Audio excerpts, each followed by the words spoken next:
College میں پڑھتا تھا، امتحانات کے دن تھے تو بس میں اسٹوڈنٹ گھس جاتے ہیں. ہم 8-10 لڑکے بس کے اندر گھس گئے تو لڑکیاں کہنے لگی ہمیں بھی بٹھاؤ.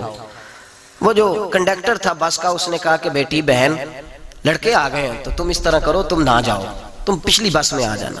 لڑکیاں زور زور سے بولنے لگی، کہنے لگی ہمارے برابر کے حقوق ہیں، لڑکے بٹھائے ہیں تو ہمیں بھی بٹھاؤ، حقوق جو برابر کے ہیں ہمیں بھی بٹھاؤ.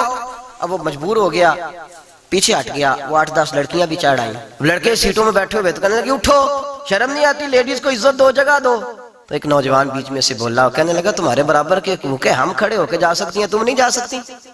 برابر کے حقوق ہیں تو جبر بھی برابر کا برداشت کرو. چپ کر گئیں. کہنے لگے آج کے بعد یہ نہ کہنا برابر کے حقوق ہیں، آج کے بعد یہ کہنا کہ عورتوں کی عزت کے حقوق ہیں. برابر کے حقوق مانگنے میں اس کی کمزوری ہے.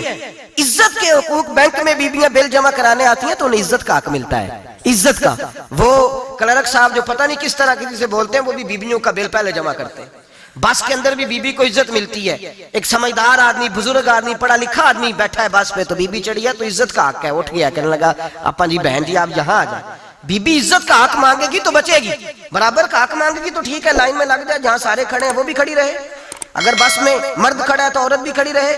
برابر کے حقوق مانگنے میں عورت کو نقصان ہے، برابر کے حقوق مانگنے میں عورت کے لیے تکلیف ہے، عورت کے لیے نقصان ہے. ہاں اگر عزت کا حق مانگے گی تو پھر اس کو اللہ وقار عطا فرمائے گا، پھر اللہ اس کو بلندی عطا فرمائے گا. میرے حبیب کریم سید عالم صلی اللہ تعالی علیہ وسلم نے عورت کو جو حق دیا وہ عزت والا حق دیا ہے. عورت کو جو حضور نے حقوق دیے وہ وقار والے. ایک بات مجھے بتلائیے، ایک B B M S C اس نے پاس کر لیا، ایم کام کر لیا، ایم اے کے بعد ایم بی اے کر لیا، بڑی تعلیم حاصل کی، وہ ایئر ہوسٹ بن گئی.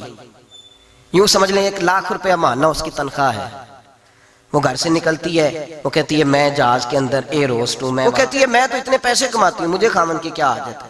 اب 2 عورتیں ہو گئی. ایک بی بی گھر میں رہتی ہے، اس کا خامن تھکا رہا ہے، اس کا بیٹا اسکول سے آیا ہے، خامن کام سے آیا ہے، چھوٹا بیٹا انتظار کر رہا تھا کہ سارے آئیں گے تو کھانا کھائیں گے.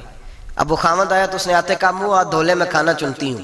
دسترخوان بچھایا، اس نے کھانا رکھا ہے، اس کا بیٹا بھی کھانا کھا رہا ہے، اس کا بھائی بھی کھانا کھا رہا ہے، اس کا شوہر بھی کھانا کھا رہا ہے، وہ ان کو کھانا کھلا رہی ہے. اب کسی موقع پر اس کا بیٹا بولتا ہے، کہتا اماں فلاں چیز بھی چاہیے. اماں ڈانٹ دیتی، کہتی چپ کر مل جائے گی.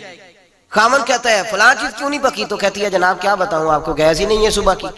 کبھی وہ کہتی ہے آپ چلے جاتے ہیں، آپ کو یہ تو فکر ہی نہیں ہوتی کہ فلاں مسالہ کوئی نہیں تھا. خامن اس کی بات سن رہا ہے. ادھر وہ ایئر ہوسٹ ہے، وہ بھی کھانا بانٹ رہی ہے، وہ اپنی مرضی کا لباس نہیں پہن سکتی.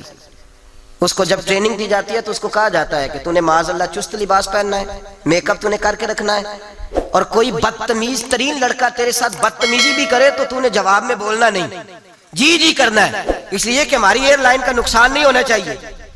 اب لڑکے اس کو بلا رہے ہیں، پھپتیاں کس رہے ہیں. وہ کہتی ہے میں بڑی سیانی ہوں، لاکھ روپیہ کماتی ہوں، مجھے کیا ضرورت ہے. ایمانداری سے دل پہ ہاتھ رکھ کے بتانا، وہ بی بی جو گھر میں کھانا تقسیم کرتی ہے اس کی عزت زیادہ ہے، جہاں جو جہاز کے اندر کھانا تقسیم کر رہی ہے اس کی عزت زیادہ ہے. یہ اپنے دل سے بی بی کہہ رہی ہے میں لاکھ کماتی ہوں، یہ تو خامد مجھے 10 روپے دیتے ہوئے 100 دفعہ باتیں کرتا ہے. تجھے پیسے تو تیری جیب میں اس طرح نہیں آ رہے، لیکن جو عزت تجھے گھر میں نصیب ہو رہی ہے، جو عزت تجھے گھر میں نصیب ہو رہی ہے. کسی بزرگ سے کسی نے کہا تھا کہ جناب دنیا میں روٹی کھانے کا مزہ کب آتا ہے؟ تو انہوں نے کہا روٹی کھانے کا مزہ تب ہی آتا ہے جب اماں تندور پہ روٹیاں لگا رہی ہوتی ہے. اماں تندور پہ روٹیاں لگا رہی ہوتی ہے اور بڑے بڑے بادشاہ بھکاری بن کے کھڑے ہوتے ہیں، اماں ایک گرم گرم روٹی دینا، وہ لطف ہے.